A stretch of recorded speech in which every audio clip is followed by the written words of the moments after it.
pada Nabi kita Muhammad sallallahu alaihi wasallam. Allahumma shalli ala Muhammad wa ala ali Muhammad. Kehidupan kita yang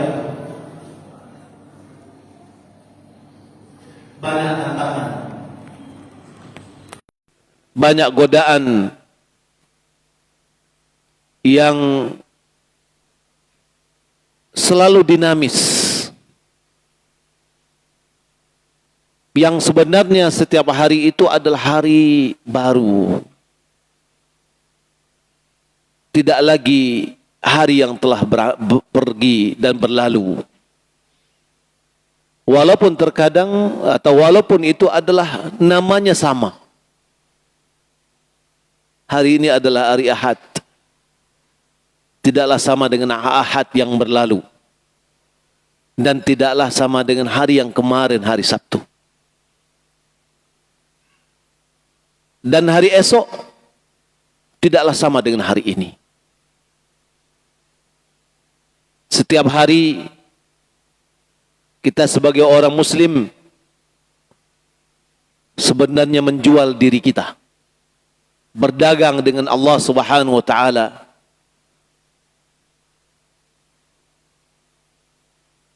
Sebagaimana dalam hadis Nabi sallallahu alaihi wasallam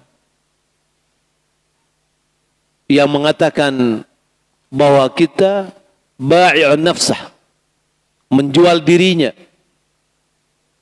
famu'tiquha au mubiquha,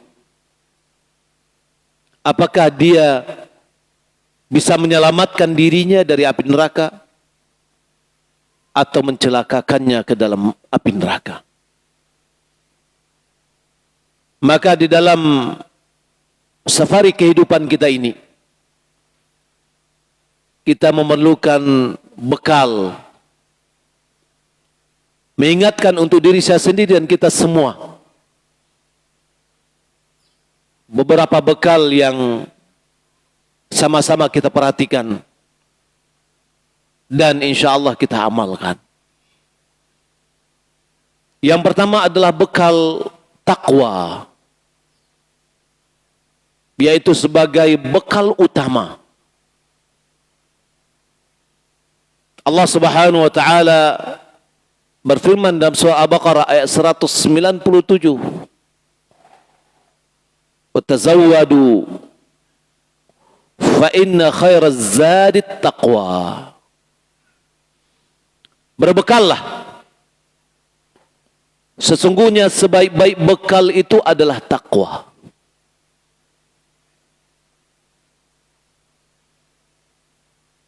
Nabi SAW juga bersabda, "Ittaqillah haitsuma kunt, wa atbi' as-sayyi'ata al-hasanata tamhuha, wa khaliqin nas bi khuluqin hasanin." Rawahu Tirmidzi. Bertakwalah kepada Allah dimanapun juga kamu berada,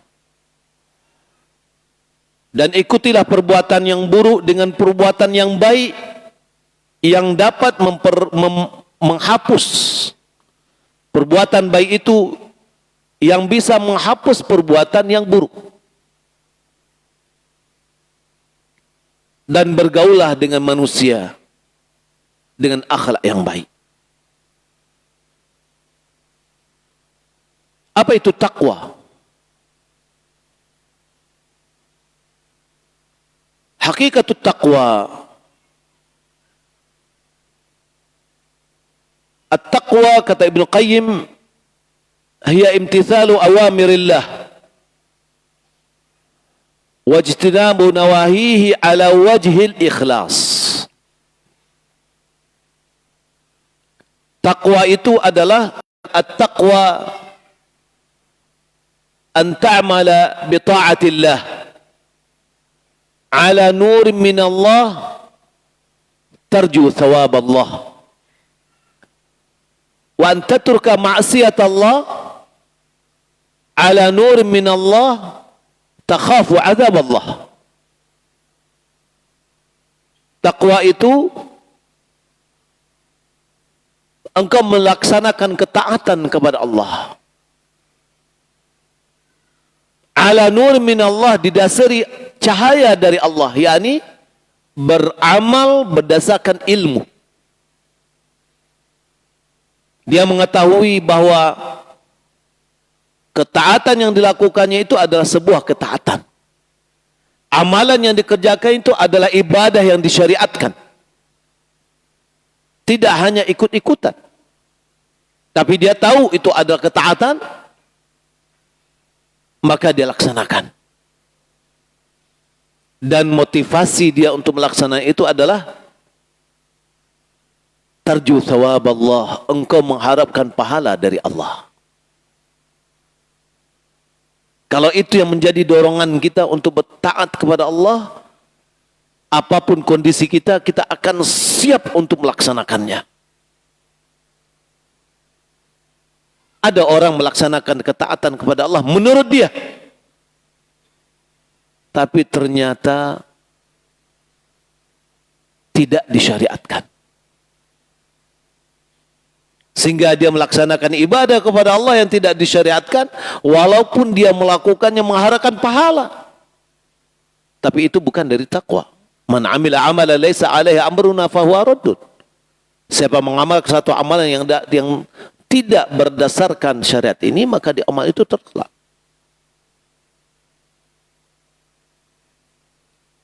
Wa antaturka ma'siyatallah ala nurin minallah. Engkau tinggalkan maksiat kepada Allah di atas cahaya dari Allah, yakni di atas ilmu. Dia mengetahui ini adalah maksiat. Karena ini maksiat, dia tinggalkan. Kalau kita lihat, terkadang kejahatan itu pada mulanya tidak ada keinginan. Tapi ketika ada kesempatan, boleh jadi dia jatuh kepada maksiat. Tapi ketika seorang meninggalkan maksiat itu, dia tahu itu adalah maksiat. Ada kesempatan atau tidak ada kesempatan, tetap dia tinggalkan. Karena dia khawatir atau takut kepada azab Allah. Takhafu azab Allah. Yang menjadi motivasinya adalah takut dari azab Allah. Ada kesempatan atau tidak ada kesempatan, dia berusaha, berupaya meninggalkan maksiat kepada Allah. Maka itu adalah takwa. Jadi ada orang yang tidak mencuri, boleh jadi dia tidak mencuri bukan dari takwa, tapi karena tidak ada kesempatan. Tapi ketika dia tinggalkan maksiat itu, karena dia tahu itu adalah maksiat, kemudian dia tinggalkan karena takut dari azab Allah, maka itu adalah takwa. Apa faedah yang bisa kita ambil dari takwa?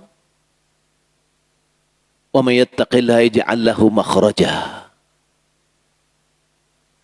wa yarzuqhu min haitsu la yahtasib.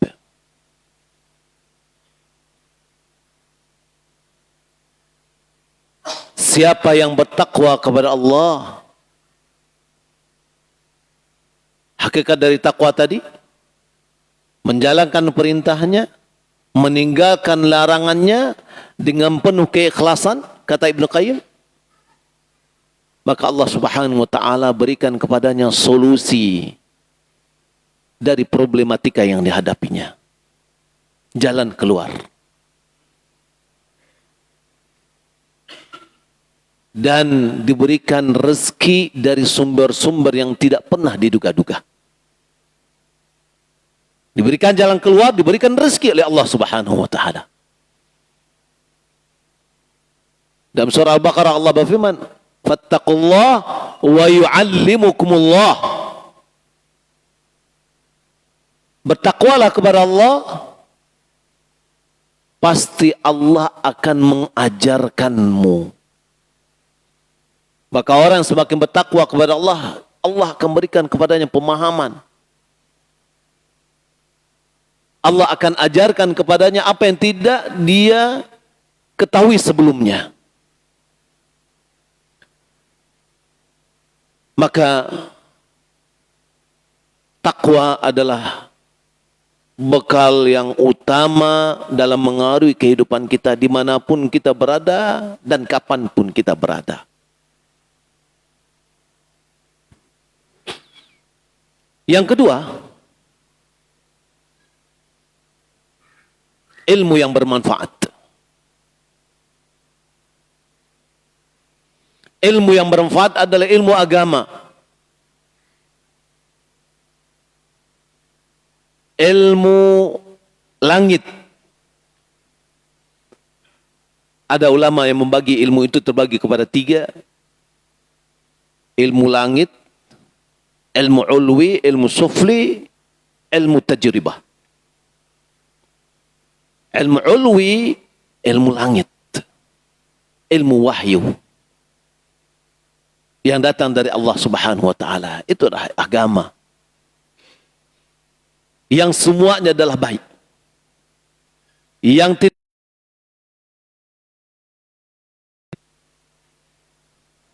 ilmu sufli semuanya adalah jelek. Itu adalah ilmu sihir. Maka tidak ada namanya sihir putih, semuanya adalah hitam. Kemudian antara keduanya adalah ilmu tajribah. Ilmu perbandingan, muqaranah, ilmu percobaan. Ada yang baik, ada yang tidak. Yang baik pun itu kembali kepada yang memakainya. Mungkin kita sepakat mengatakan bahwa ilmu kedokteran itu adalah baik. Tapi kalau orang yang memakainya tidak bertakwa kepada Allah, maka dia bisa membunuh. Bisa merusak.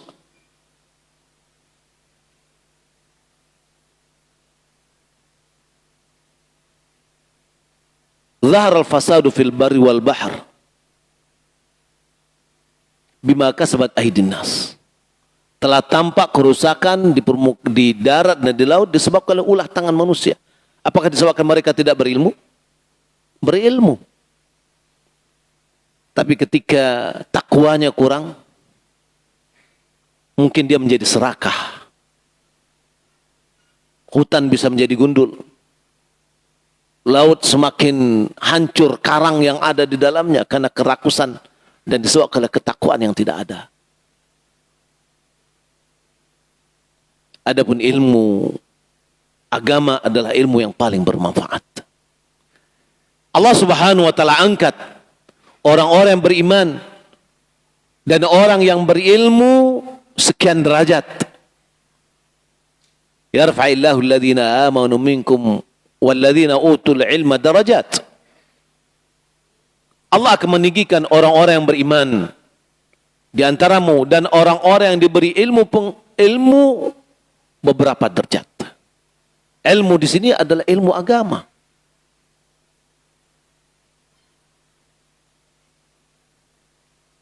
Bapak Ibu dimuliakan Allah Subhanahu wa taala. Mari kita arahkan anak-anak kita untuk belajar ilmu agama. Dengan ilmu itu Allah akan angkat dia dan angkat keluarganya, derajatnya. Tidakkah kita bangga ketika anak-anak kita sudah berilmu, hafal Al-Quran, orang bertanya kepada dia. Atha bin Rabah, mufti di Mekah. Ketika di haji, khalifah mengatakan tidak ada yang boleh berfatwa kecuali Atha. Atha adalah keturunan hamba sahaya. Tapi Allah angkat dia dengan ilmu.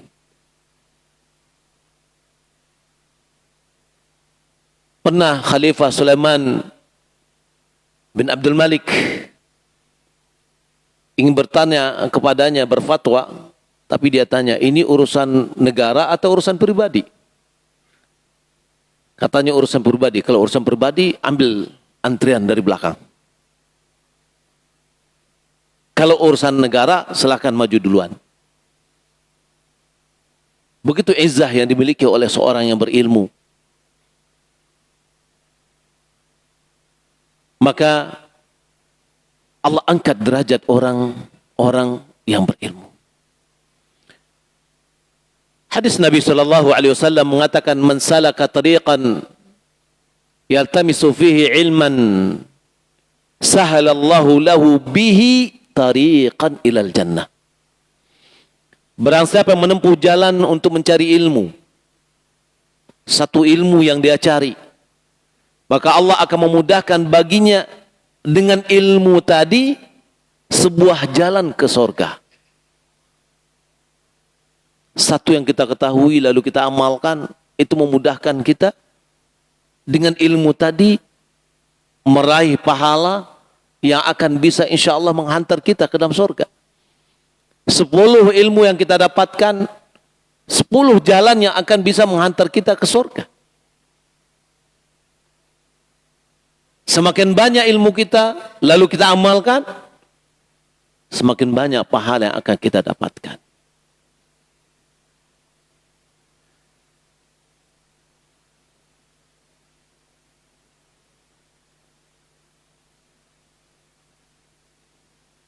Yang ketiga,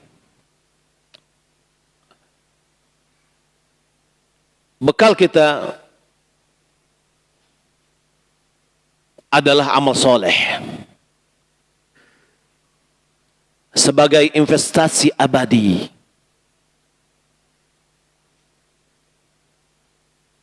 Allah Subhanahu wa taala berfirman dalam surah Al-Bayyinah ayat 7, "Innal ladzina amanu wa 'amilus shalihat ulaika hum khairul bariyah."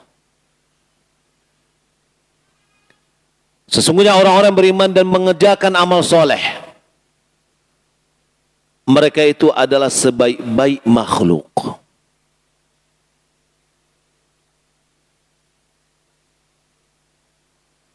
Amal soleh kita menjadi investasi kita. Nabi SAW juga bersabda, "Idza matal insan inqata amaluhu illa min thalath."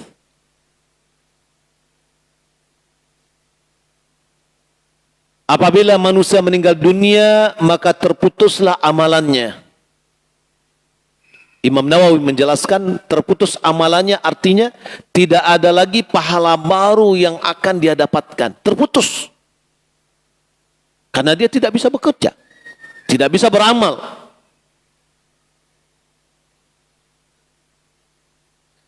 Kecuali dari 3 perkara yang bisa melanjutkan pahala kita terus mengalir. Dan ketiga-tiganya itu adalah amalan manusia tersebut ketika dia masih hidup.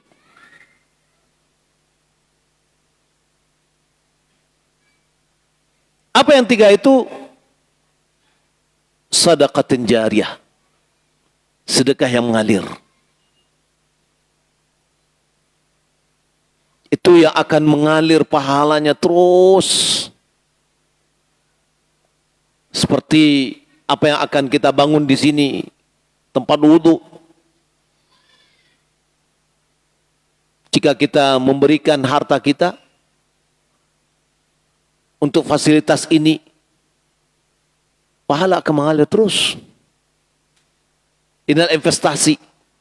Kalau sekarang orang berbicara tentang investasi dunia, pasti dia letakkan hartanya kepada investasi-investasi yang menguntungkan. Maka proyek yang akan dibuat, tempat wudhu yang akan dibuat, fasilitas pendidikan yang akan dibuat, itu adalah investasi yang menguntungkan untuk akhirat kita. Insya Allah masjid ini akan dipakai, tempat wudhunya akan dipakai. Berapa pahala yang akan mengalir kepada kita waktu kita masih hidup, pahala tetap mengalir juga. Kalau kita sudah meninggal dunia, tidak ada lagi amalan yang bisa kita lakukan. Inilah yang akan mengalir terus. Apakah kita ketika kita menyumbangkan 1 juta, 2 juta, 10 juta, uang kita akan hilang? Tidak. Nabi SAW mengatakan, "Ma naqasat sadaqatun min malin sedekah tidak akan mengurangi harta. Kita punya uang 10 juta, 5 juta kita berikan untuk pembangunan ini. Sisa berapa? Sisa, kalau belum dikurang yang 5 juta satu lagi, tetap juga 10 juta. Yang sudah akan abadi insya Allah Ta'ala 5 juta yang sudah kita berikan. Nabi SAW pada satu hari dia menyembelih seekor kambing, kemudian disuruh pada Aisyah dibagi-bagikan dagingnya. Lalu kata Nabi SAW, berapa yang tersisa? Kata Aisyah, nggak ada yang tersisa kecuali yang sedikit lagi ya Rasulullah. Kata Nabi SAW, semuanya tersisa kecuali yang ini. 5 juta yang sudah kita berikan itulah yang tersisa, yang abadi, yang akan kita raih nantinya. Yang 5 juta yang tersisa di tangan kita belum tentu. Entah kemana pergi, mungkin boleh jadi hilang. Tapi yang 5 juta juga akan dikembalikan oleh Allah di dunia. An tuqridullaha qardan hasana idha'ifhu lakum wa yaghfir lakum. Dan surat Taghabun. Jika kalian meminjamkan qard, apa itu qard? Qard itu asal makna qard itu adalah memotong, menyisihkan.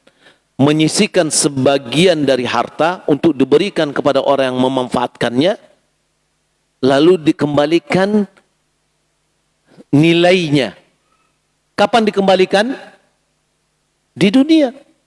Kita minjam uang ke orang, kita meminjamkan ke orang misalkan ya, kita pinjamkan, kita sisihkan, ini ada 1 juta kita pinjamkan. Lalu 1 juta itu harus kembali lagi ke kita. Itu namanya pinjam, qard. Kalau tidak dipinjamkan itu namanya hibah.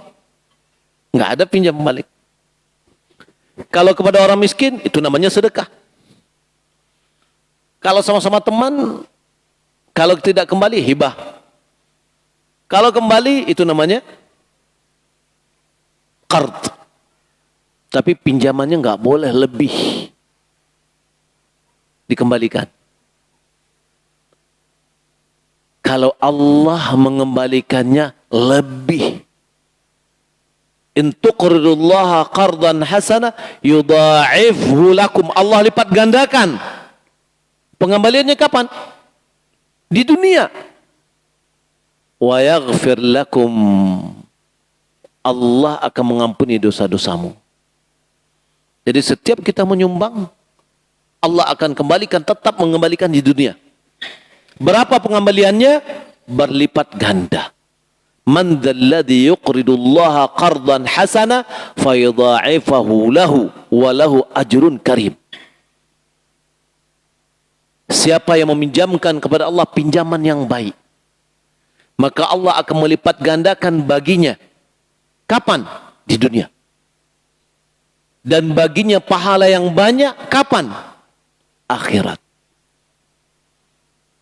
Allah juga mengatakan, wa ma anfaqtum min syai'in fahuwa yukhlifuh fahuwa khairur raziqin. Apapun yang engkau infakkan, maka dialah yang akan menggantinya. Kenapa? Karena dia sebaik-baik pemberi rezeki. Janji Allah. Maka berapapun yang kita berikan sedekah, pasti dikembalikan oleh Allah Subhanahu wa taala. Bolehkah kita bersedekah untuk semua harta kita? Boleh atau tidak? Bagi orang yang memiliki pendapatan, boleh semuanya dia berikan. Ada orang mengatakan, udah hari ini saya kosongkan rekening saya. Saya berikan untuk masjid, untuk bangunan sana semua. Bolehkah? Boleh. Mana dalilnya? Perbuatan Abu Bakar Siddiq ketika persiapan perang Tabuk. Umar bin Khattab datang dengan membawa sebagian hartanya. Abu Bakar ketika dia datang, apa kata Nabi? Ma tarakta li ahlik. Apa yang kau tinggalkan untuk keluargamu? Qala taraktu lahum Allah wa rasulah. Aku tinggalkan bagi mereka Allah dan Rasul. Artinya semua harta diberikan. Tapi kalau ada orang punya harta dan tidak bisa bekerja, ya, dia tidak bisa bekerja, tidak ada pendapatan, maka sebagai ulama mengatakan makruh baginya untuk memberikan semua hartanya, karena setelah dia berikan, dia akan minta-minta. Tapi bagi orang yang seperti air mengalir, ada toko, ada usaha, ya. Sekarang kita memang, saya mirip dengan ada orang donor darah. Kalau kita donor darah, kurangkah darah kita? Kurang pada hari itu. Tapi besok kembali lagi jumlahnya sama. Tapi kita sudah memberikan manfaat. Sedekah kita lusa dan mungkin ada saatnya kembali Allah mengembalikan lebih banyak lagi. Maka sedekah, wakaf,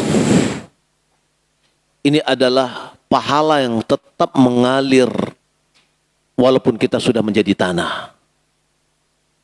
Yang kedua adalah ilmu yang bermanfaat. Ilmu yang bermanfaat ini Bapak Ibu yang dimuliakan Allah Subhanahu wa taala, saudara semuanya. Kita mungkin mengatakan, wah ini kayaknya ustadz yang paling banyak dapat pahala. Tidak. Belum tentu. Kalau dia tidak ikhlas. Tapi mungkin di antara kita, dengan keikhlasan yang dia miliki, dia melihat ada anak yang tidak lurus cara berwuduknya. Lalu dengan santun, dengan penuh kasih sayang, dia kata, nak, walaupun bukan anak dia, anak orang lain, nak, kalau berwuduk ini seperti ini, sesuai dengan sunnah ini seperti ini, karena bapak sudah belajar nih. Lalu dia ikuti, dia amalkan sepanjang hayatnya, maka kita dapat pahala. Atau buku, kita cetak ulang, kita bagikan, karena kita punya harta, kita bagikan. Ini juga adalah bagian dari ilmu yang bermanfaat. Kemudian, awaladin salih yadu'ulah, anak yang saleh yang mendoakan. Tidakkah doa orang mukmin bermanfaat kepada mukmin yang lain? Ya. Maka disyariatkan salat jenazah. Lalu apa kekhususannya?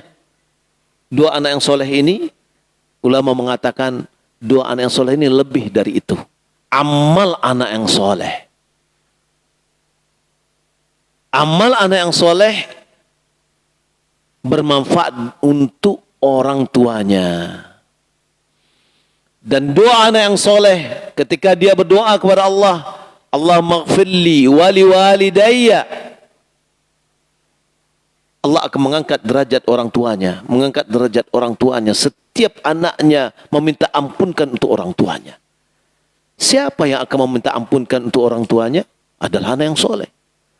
Karena anak yang tidak soleh tidak akan doa dia kepada Allah Subhanahu wa taala. Maka bersyukurlah orang tua yang mendidik anaknya menjadi anak-anak yang soleh. Itu adalah investasi yang abadi yang akan dia dapatkan. Anak yang soleh, manfaat atau faedahnya dunia akhirat. Dunia, kita akan mendapatkan santun, sikap santun mereka, kebaikan mereka. Di akhirat, ya, pahala yang amalan yang dikerjakan kita dapat pahala. Di surga nanti kalau seandainya anak kita lebih banyak pahalanya, lebih tinggi derajatnya, dia akan memohon kepada Allah agar orang tuanya diangkat satu derajat dengan dia pada saat bahagia. Berkumpul dengan orang-orang yang dicintai, kebahagiaannya akan semakin bahagia.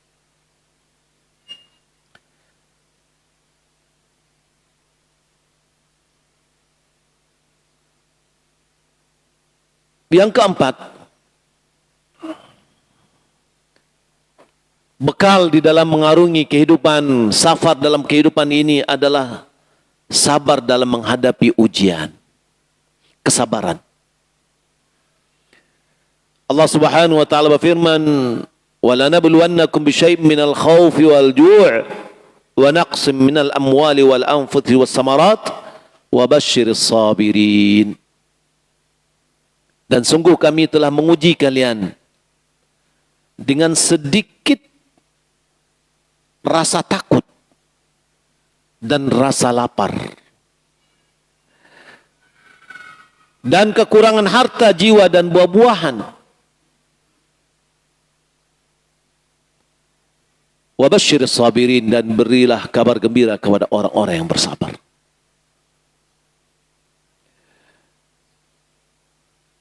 Maka ayat ini menunjukkan kepada kita bahwa kita pasti akan diuji. Bermacam-macam bentuk ujian dan cobaan. Di antara yang disebutkan di sini adalah rasa takut,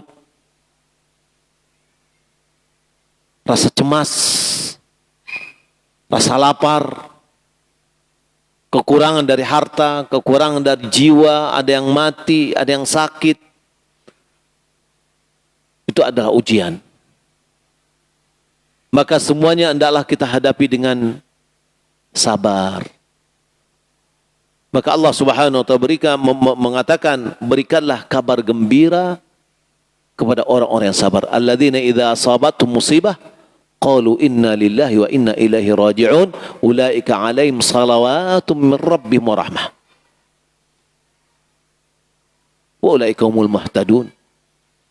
Yaitu orang yang apabila dia ditimpa musibah, dia mengatakan inna lillahi wa inna ilaihi raji'un. Dia menyadari apa yang diberi oleh Allah, apa yang diambil oleh Allah, itu adalah milik Allah. Dia bersabar. Maka orang inilah ulaika alaihim salawatum min rabbihim wa rahmah.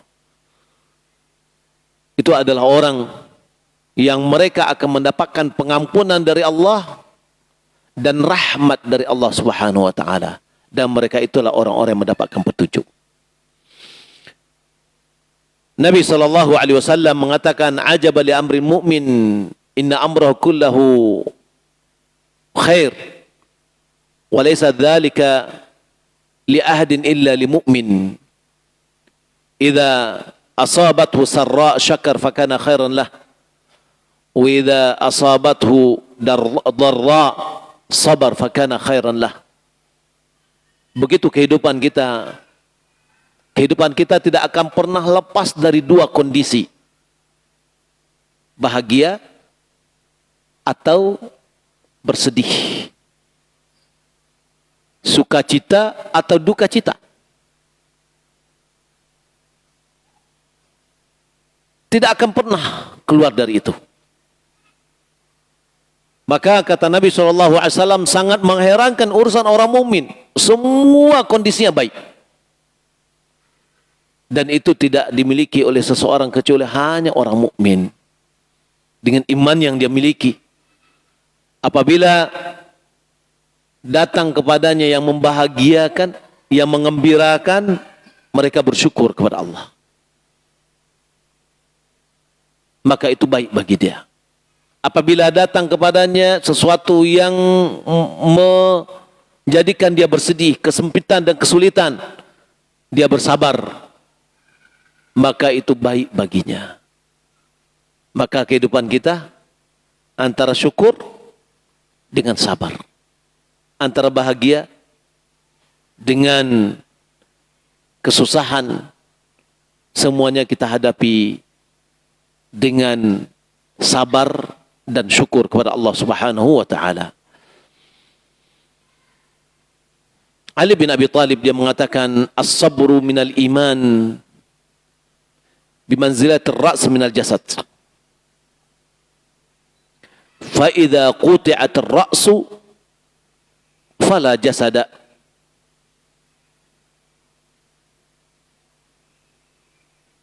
Perumpamaan sabar dari iman. seperti kedudukan kepala bagi badan. Supaya satu tubuh itu dikatakan tubuh, dia harus ada badan dan kepala, maka itu jasad. Tapi kalau kepalanya sudah dipotong, nggak ada jasadnya lagi. Maka kedudukan iman ini, sabar ini dalam iman sangat tinggi sekali. Maka berupayalah kita untuk bersabar. As-sabru bitasabbur. Sabar itu cara mendapatkannya adalah berlatih untuk sabar. Yang kelima adalah tawakal kepada Allah Subhanahu wa taala. Bekal kita adalah bertawakal kepada Allah Subhanahu wa taala. Apa itu tawakal? Ibn Rajab dia mengatakan at-tawakkul huwa i'timadul qalbi 'ala Allah fima yurja minhu wal istinadu ilaihi fi jami'il umur. Itu yang namanya tawakal. Tawakal itu adalah menyandarkan hati kepada Allah pada apa yang diharapkan dari Allah. Kita gantungkan hati kita kepada Allah Subhanahu wa taala. Dan bersandar kepada Allah kepada seluruh urusan-urusan yang kita lakukan.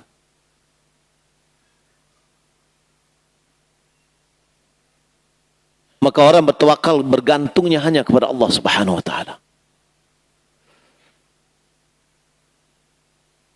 Maka Allah mengatakan dalam surah At-Talaq ayat 4 ayat 3, "Wa may yatawakkal 'ala Allah fahuwa hasbuh."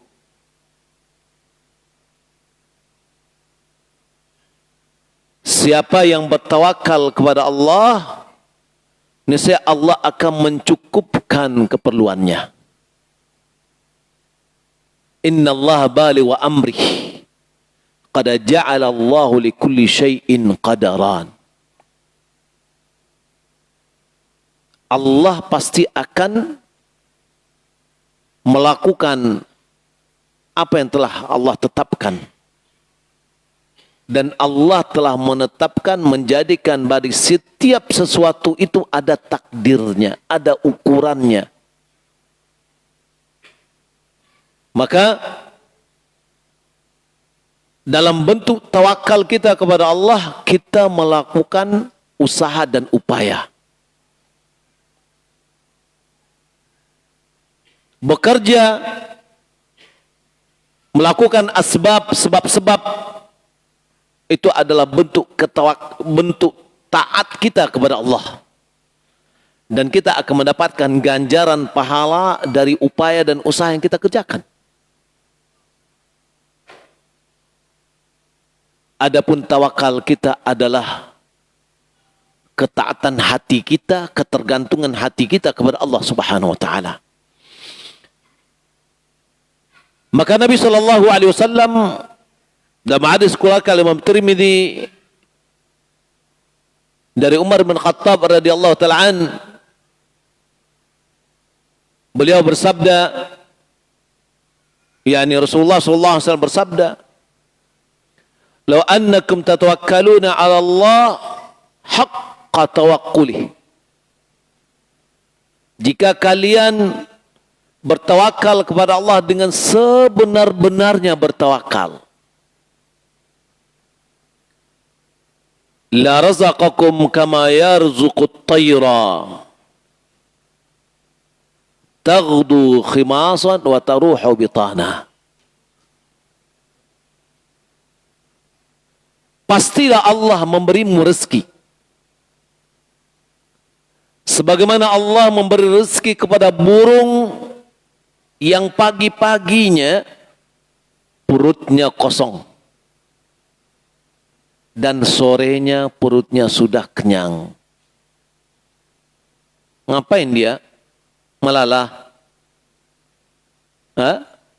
Burung ini pergi datang ke kawannya bercerita, datang sini bercerita, atau dia bekerja? Dia berkureh, mengais. Pagi-pagi kita sudah melihat anak ayam, induk ayam membawa anaknya keluar dari kandangnya. Pagi-pagi dia sudah membawa anak yang enggak pernah dia mengeluhkan apa entah kemana, ya nak? Dia i'timad kepada Allah yang diiring dengan usaha dan upaya. Ketika kita berusaha dan berupaya, kita diberi pahala dalam usaha dan upaya kita. Walaupun mungkin hari itu belum ada hasil, tapi pahala sudah kita dapatkan karena kita disuruh untuk berusaha dan berupaya. Maka kalau kita betul-betul bertawakal kepada Allah dengan cara melakukan sebab-sebab, karena setiap sesuatu itu sudah ditakdirkan.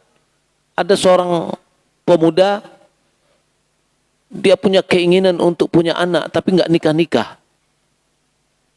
Ya, itu angan-angan namanya. Karena sebab mendapatkan anak itu, takdir yang telah Allah takdirkan adalah melalui jalur pernikahan. Toh itu ada yang sudah menikah, tidak dapat anak. Ada juga. Tapi dia tidak nikah dapat anak, enggak ada ceritanya. Ya, karena sudah ditetapkan oleh Allah Subhanahu wa taala, ada jalurnya. Kalau seandainya kita ingin dapatkan rezeki, kita perlu berupaya dan berusaha. Di antara pendekatan tawakal itu adalah surat Maryam ayat 25. Ini sering saya berikan perumpamaan.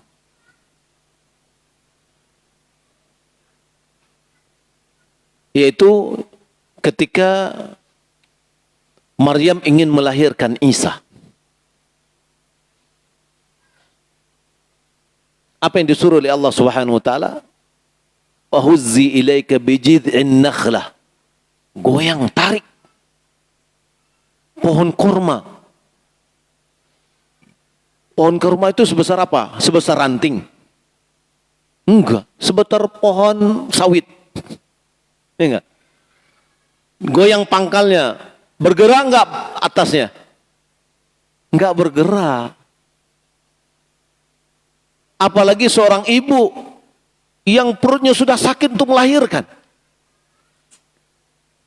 Tapi apa kata Allah? Tusaqat alaiki rutban janiyah. Pasti jatuh. Korma rutop lagi.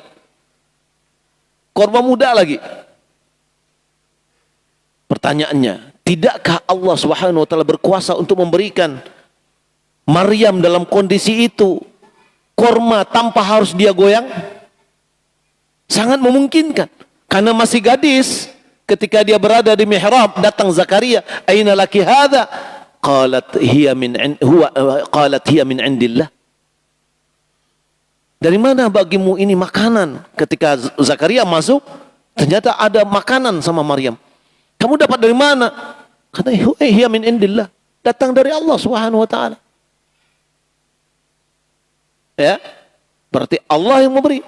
Nah, dalam kondisi yang sekarang ini, Allah Subhanahu wa taala menyuruh kita untuk berupaya dan berusaha. Hasilnya kita serahkan kepada Allah. Kita secara ilmu kita maksimalkan. Secara usaha kita maksimalkan. Dan hasilnya kita serahkan kepada Allah. Maka orang yang betul-betul bertawakal kepada Allah, akan muncul pada dirinya qanaah. Menerima ketetapan Allah Subhanahu wa taala untuknya. Ini samarah, buah dari tawakal kepada Allah.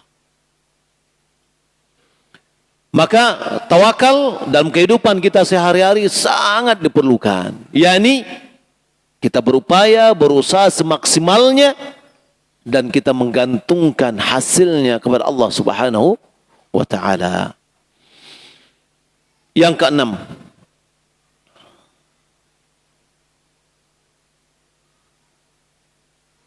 adalah sikap zuhud terhadap dunia.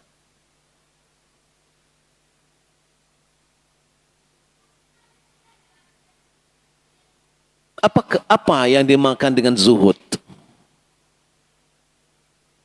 Apakah zuhud itu nggak boleh makan ini, nggak boleh makan itu, nggak boleh pakai bajunya harus compang-camping, robek-robek bajunya, nggak boleh naik mobil mewah atau mobil baik, tapi jalan kaki aja?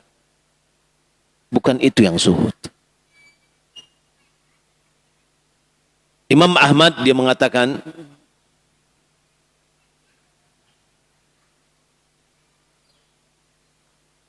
zuhud di dunia itu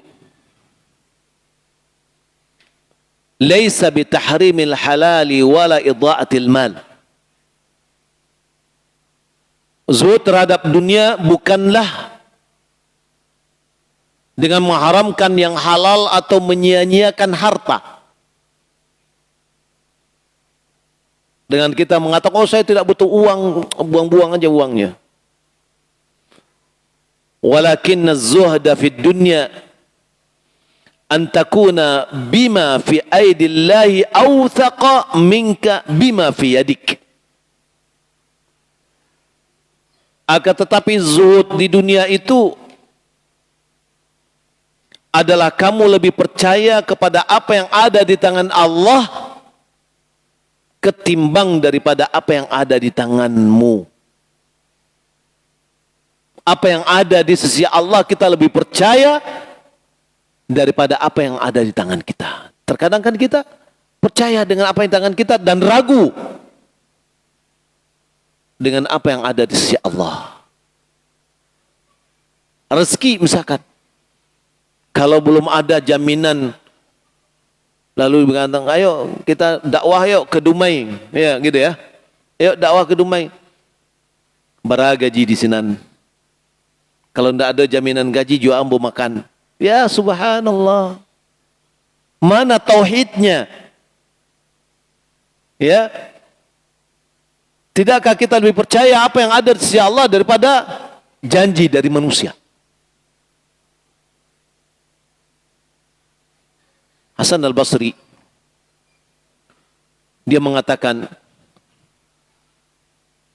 qara'tul Quran. Aku membaca Quran.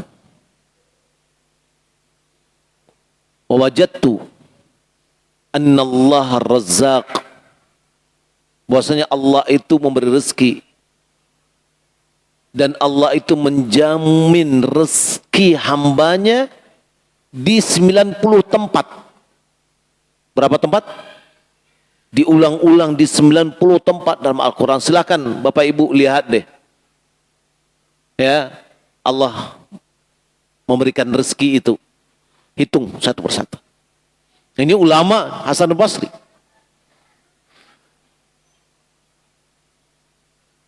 Wajadtu, dan aku mendapatkan juga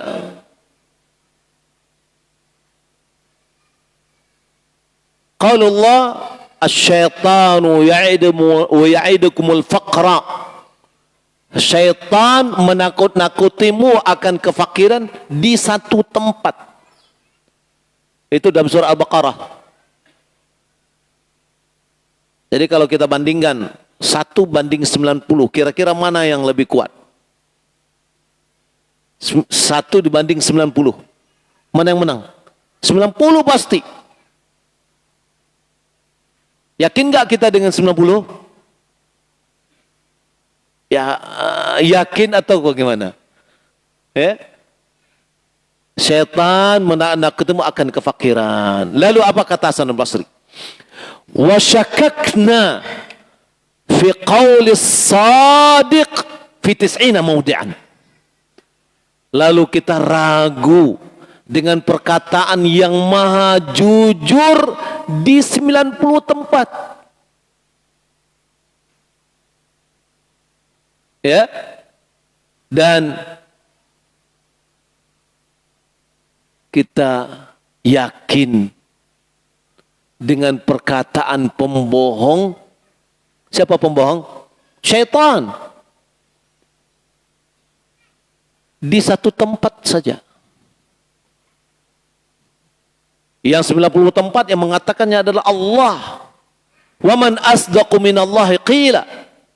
Tidak ada yang lebih jujur lagi daripada Allah dalam ucapannya. Syaitan ketika diketangkap oleh Abu Hurairah radhiyallahu ta'ala ya, karena dia mencuri korma sedekah, lalu diajarkan supaya lepas dari godaan dari syaitan, diajarkan baca ayat kursi, lalu sampaikan kepada Nabi. Apa kata Nabi? Apa kata Nabi?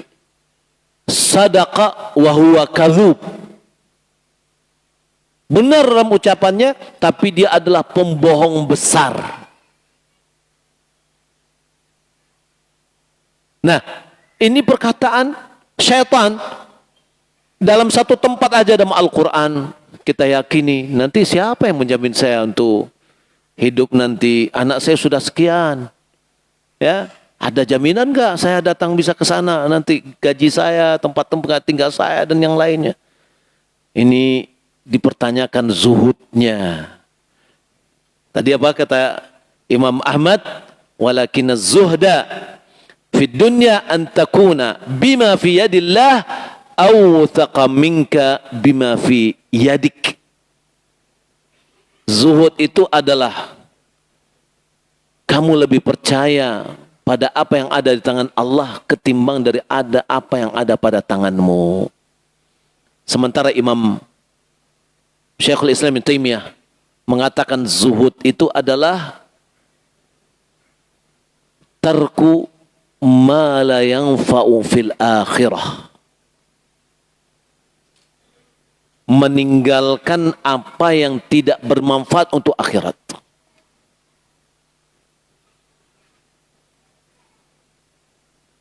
Ibnu Qayyim dia menjelaskan bahwa Nabi Sulaiman, berapa kekayaan Nabi Sulaiman? Ya, semuanya sampai jin dan setan pun menjadi anak buahnya. Ya, dia adalah tokoh zuhud di zamannya. Nabi adalah orang yang paling zuhud. Termasuk juga Abdurrahman bin Auf adalah orang yang zuhud. Karena hartanya tidak melalaikan dia kepada akhirat. Maka zuhud ini bukan berarti nggak boleh punya motor, punya mobil, punya rumah, enggak. Tapi dia adalah orang yang mendahulukan akhiratnya ketimbang dari dunianya. Maka Allah Subhanahu wa taala mengatakan, "I'lamu annamal hayatud dunya la'ibun wa lahwun wa zinatun wa tafakhurun bainakum wa takathurun fil amwali wal aulad." Ketahuilah, kata Nabi, kata Allah Subhanahu wa taala dalam surat Al-Hadid ayat 20.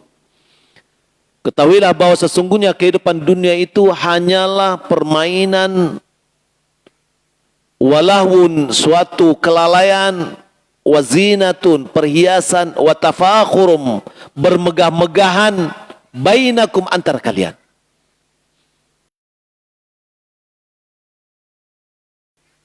Antum mobilnya apa? Kalau saya mobilnya ini, itu bermegah-megahan namanya. Ya, ini adalah dunia. Laib, lahu. Watafakhurum fil amwali wal aulad, di harta dan anak-anak. Ini melalaikan. Kita tinggalkan hal-hal yang melalaikan akhirat kita. Sehingga Nabi SAW mengatakan, kun fid dunya ka'annaka gharibun aw abir sabil. Nasihat Nabi kepada Ibnu Umar, jadilah di dunia seakan-akan engkau itu adalah orang yang merantau. Kita kesini ini di rumah ini merantau atau pindah rumah. Ya, kalau pindah rumah berarti kita nggak mikir lagi ke kampung. Tapi kalau ada yang merantau, dia pikirannya bagaimana saya ke kampung nantinya. Maka semua pendapatan yang dianukan lebih banyak porsinya adalah untuk kampungnya. Karena dia mau bangun rumah di rumah nantinya, di kampungnya, dia akan hidup masa tuanya lebih nyaman.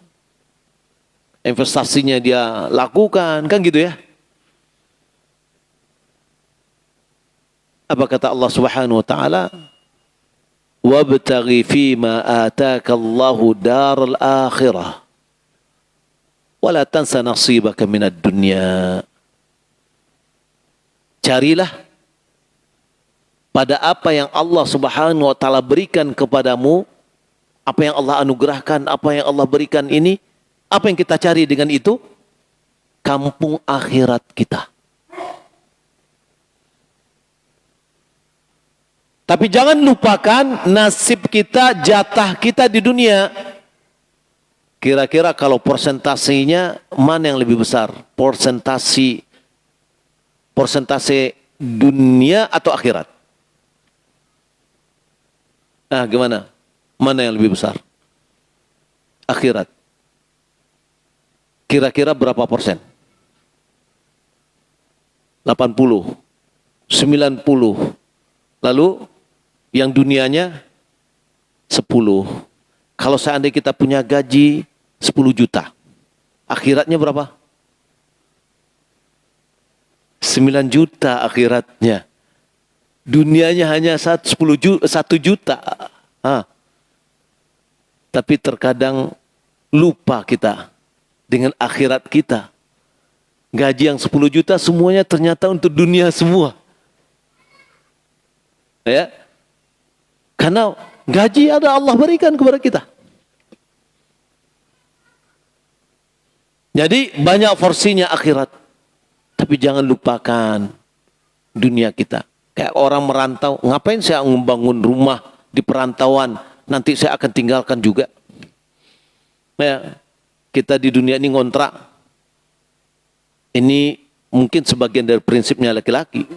Nggak mau bangun rumah karena nanti juga akan mati katanya. Tapi prinsipnya ibu-ibu beda. Ya, kalau belum punya rumah belum tenang hidupnya. Fitrah manusia. Ya, mencintai harta.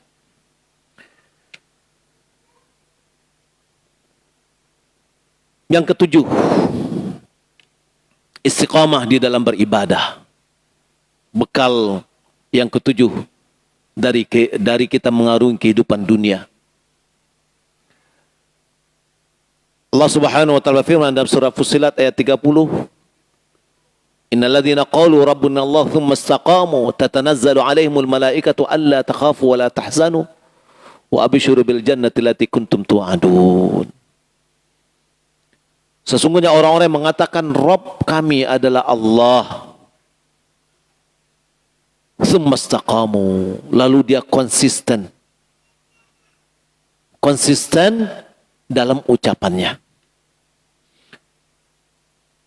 Apa yang dia dapatkan? Tanazzalu alaihimul malaikatu. Malaikat akan turun meneguhkan pendirian orang tadi. Ya. Turun dan mengatakan alla tahzanu alla takhafu wala tahzanu. Jangan kamu takut, jangan kamu bersedih. Dan bergembiralah dengan sorga yang kamu sudah dijanjikan oleh Allah Subhanahu wa taala. Hadis Nabi SAW mengatakan, Qul amantu billah thumma istaqim. katakanlah, aku beriman kepada Allah, tsumastaqim. Kemudian konsistenlah dengan ucapan kita itu. Ketika kita beriman kepada Allah dan kita mengatakan saya beriman kepada Allah, maka konsekuensinya apa? Ketaatan kita selalu kepada Allah Subhanahu wa taala. Maka istiqamah dalam beribadah. Kita perbanyak ibadah kita sebagaimana yang sudah kita bahas sebelumnya. Nabi SAW mengatakan baduru bil a'mali fitana ka qit'al laili mudhlimah. Bergegaslah dalam amalan atau dengan amalan-amalan sebelum datangnya fitnah. Yang fitnah itu datang bagaikan belahan malam yang gelap gulita. Sebelum datangnya fitnah, maka hendaklah kita perbanyak amalan kita. Dan amalan yang paling dicintai oleh Allah Subhanahu wa taala adalah amalan yang continue, yang terus menerus. Dalam hadis riwayat Bukhari dan Muslim, Nabi dari Aisyah radhiyallahu taala anha, Nabi mengatakan, "Ya ayyuhan nas, khudhu minal a'mali ma tutiqun." Wahai manusia, lakukanlah dari amalan apa yang sanggup kalian lakukan. Fa inna Allah la yamallu hatta tamallu. Sesungguhnya Allah tidak bosan sampai kalian bosan. Berapapun amalan kita dicatat oleh Allah Subhanahu wa taala. Fa inna ahabbal a'mali ila Allah adwamuha wa in qalla. Amal yang paling dicintai oleh Allah adalah yang paling continue walaupun dia sedikit. Bukan dibalik ya. Amal yang paling dicintai adalah sedikit walaupun continue, itu salah namanya. Poinnya berarti sedikitnya. Kalau ini amal yang paling dicintai adalah yang continue. Poinnya adalah continue itu. Walaupun dia sedikit. Continue tapi banyak, itu lebih baik lagi. Bersedekah setiap hari. Kita sisihkan uang recehan kita. Kita ingat juga dengan orang tua kita. Kita bersedekah atas nama orang tua kita. Anggaplah orang tua kita masih hidup. Misalkan kalau yang sudah meninggal dunia. Hidup dengan kita. Kalau hidup dengan kita, dia butuh living cost gak? Biaya hidup. Iya, makan minum kan butuh biaya. Kira-kira berapa biayanya kalau seandainya keduanya hidup sama kita, di rumah kita. Kalau kita anggaplah 5.000 untuk ayah, 5.000 untuk ibu, kita sumbangkan. Setiap pagi kita, ini adalah 5.000 untuk ayah, 5.000 untuk ibu. Setiap. Inilah yang ditunggu-tunggu oleh orang tua kita. Ya, pahalanya akan bermanfaat. Dalam hadis Ubadah bin Samit yang dikeluarkan oleh Bukhari, bahwa anak yang bersedekah bermanfaat untuk orang tuanya. Yang terakhir adalah bekal untuk mensafari kehidupan, ada mempersiapkan diri untuk kematian. Allah Subhanahu wa taala mengatakan kullu nafsin dha'iqatul maut wa innama tuwaffawna ujurakum yawmal qiyamah faman zuhziha 'anil nari wa udkhila jannata faqad faz wa mal hayatud dunya illa mata'ul ghurur. Setiap yang berjiwa akan merasakan kematian. Nggak ada yang abadi, nggak ada yang kekal di dunia. Semuanya pasti mati. Kalau seandainya ada dokter mengklaim Anda akan mati, marah nggak kita? Hah? Nggak marah, semua kita juga akan mati kok. Ketika dia mengatakan Anda mungkin 3 bulan lagi, marah nggak kita? Untuk apa kita marah? pergunakan. Oh, kalau begitu dengan ilmunya dokter, kalau begitu saya siapkan. Masih berarti ada 2 bulan atau 3 bulan atau ada seorang yang punya, Masya Allah, seorang pemuda kaya raya di Australia, di Sydney. Namanya Ali Banat. Ternyata dia divonis kanker stadium 4. Dikatakan hidupmu mungkin 6 bulan lagi gitu. Apa yang dilakukan? Pada saat itu mulai dia sadar bahwa harta dan kekayaan yang dia miliki itu tidak ada gunanya. Mobil Ferrari-nya, mobil apa saja yang dia miliki nggak ada gunanya. Akhirnya apa? Perusahaannya yang dia miliki, kalau tidak salah perusahaan listrik, dia jual semuanya. Lalu dengan uangnya itu dia pergi berdakwah, dia pergi membangun sekolah di Afrika. Bangun masjid, bangun pesantren di Afrika. Dia lakukan. Ini lebih senang bagi saya katanya. Yang dia langsung juga bekerja. Tidak hanya memberikan uang, tapi juga ikut bekerja. Madu semen. Berapa hidupnya setelah dia divonis tadi? 2 tahun, 2,5 tahun. Ya. Malahan vonis tadi menjadikan dia semakin sadar bahwasanya ya memang kita akan mati semua. Tapi mengingatkan, berbeda dengan orang yang tidak diingatkan. Tahu-tahunya mati. Belum siap untuk mati. Maka kita ingatkan diri kita sendiri, kita semuanya akan mati kapanpun, kita tidak tahu kapan akan kematian kita. Maka sesungguhnya pada hari kiamatlah pahala kita akan disempurnakan. Tidak di dunia, tapi di akhirat akan disempurnakan. Siapa yang dijauhkan dari api neraka dan dimasukkan ke dalam surga, sungguh dia telah faz, telah menang, telah sukses. Itulah kesuksesan abadi. Kesuksesan di dunia itu adalah menipu. Wa mal hayatud dunya illa mata'ul ghurur. Kehidupan dunia itu kecuali adalah kesenangan yang menipu. Maka dalam hadis Nabi SAW ingatkan kepada kita, aktsiru min dzikri hadhimil ladzat. Perbanyaklah mengingat pemutus kenikmatan, yaitu kematian. Dia akan memutuskan semua kenikmatan yang kita miliki. Hadis riwayat Imam Tirmidzi.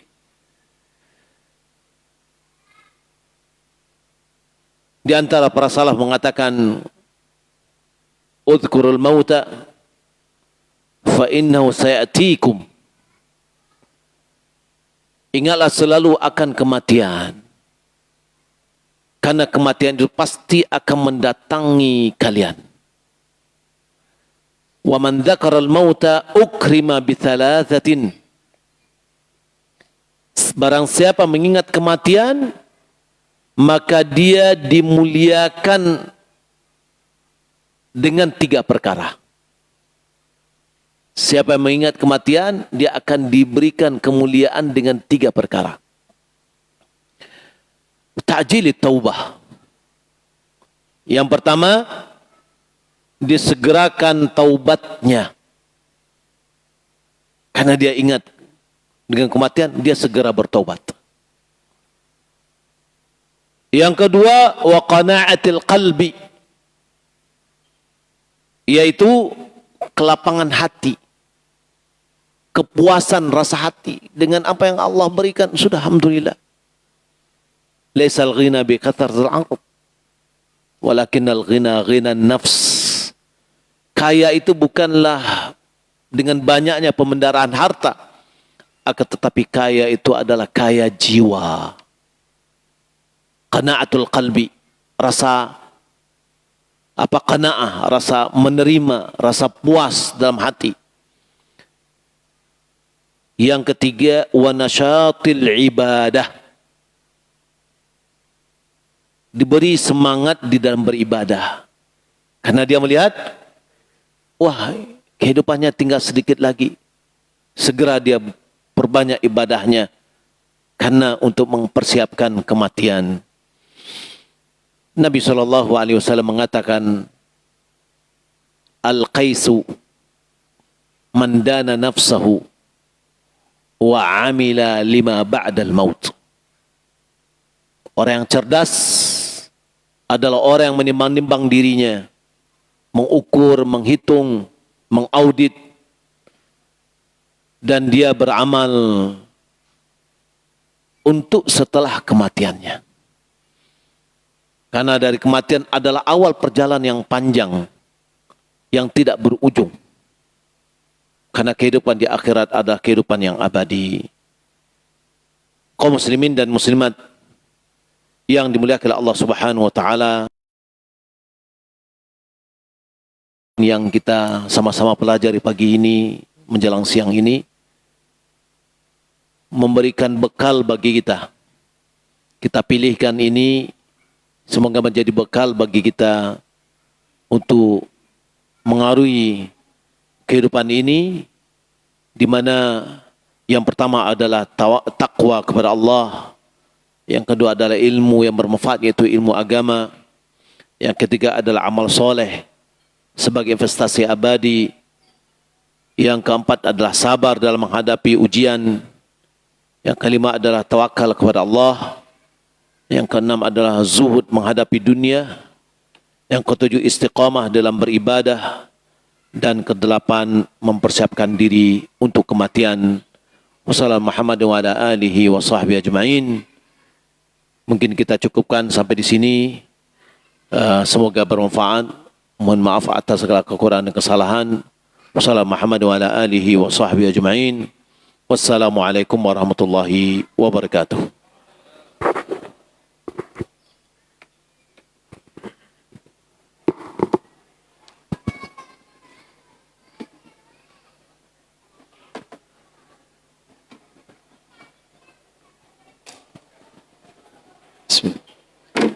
Terima kasih banyak, jazakumullah khairan kepada Ustadz. Alhamdulillah telah selesai Ustadz menyampaikan ilmu kepada kita semua. Semoga bisa kita ambil manfaatnya dan bisa kita terapkan dalam kehidupan sehari-hari. Untuk informasi, hari ini zuhur kita masuk pukul 12:04, jadi masih ada waktu untuk bersiap-siap mengambil wudu dan kita sholat berjamaah bersama di Imam Bukhari Islamic Center ini.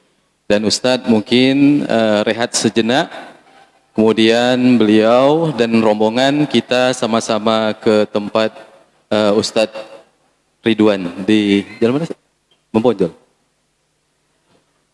Ya. Alhamdulillah sekali lagi kami mengucapkan terima kasih banyak kepada Ustadz dan beserta rombongan, jazakumullah khairan, telah sampai di Dumai. Ini informasi beliau sudah kedua kali ya Ustaz ya, di Dumai pada tahun, kalau tidak salah, tahun 2008 ya Ustaz ya. Pada itu beliau mengisi di masjid, di Pondok Imam Syafi'i dan di Masjid Habibur Rahman yang sekarang, alhamdulillah beliau ini sudah dua kali lah di Dumai. Jadi kita doakan mudah-mudahan beliau ada waktu untuk kemudian hari bisa mengisi lagi di Dumai, tepatnya beberapa tempat di Lembaga Sunnah Kota Dumai ini. Demikian dari saya dan tuan rumah. Wassalamualaikum warahmatullahi wabarakatuh.